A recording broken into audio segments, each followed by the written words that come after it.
Hello everyone, welcome back to my mini blog. আজকে বিকেলবেলায় জানো কত কাজ ছিল আমার। তাড়াতাড়ি করে ঝটপট রেডি হয়ে নিলাম, আদুকেও রেডি করে দিলাম, দিয়ে বেরিয়ে পড়লাম মাম্মা, পাপা আর আদু শপিং করতে মাম্মার জন্য। দেখতে দেখতে দেখো পৌঁছেও গেলাম ফার্স্ট ক্রাইতে। শপিং ডান আমাদের। এত শপিং করে তো খিদে পেয়ে গেছে। দেন ওয়েট করলাম, কেএফসিতে খাবার অর্ডার হলো।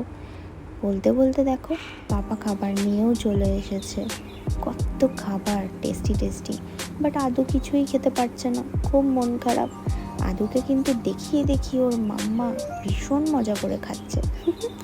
অল টাইম আমি এমনই করি, যখন বুঝতে শিখবে তখন না আর এরকম করে আমি খেতে পারবো না, তখন টেনে নিয়ে খাবে, তাই না বলো?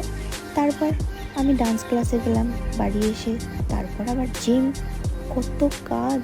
এত কিছু করে তো আমি হাঁপিয়েও গেছি আর অনেক টায়ার্ডও হয়ে গেছি। যাই হোক, আদৌ পাপাকে দেখো, অনেক রাত হয়ে গেছে, আর যাই। আর যাওয়ার পথে দুজনে মিলে একটু ডাবও খেয়ে নিলাম। That's it for today. Thank you guys.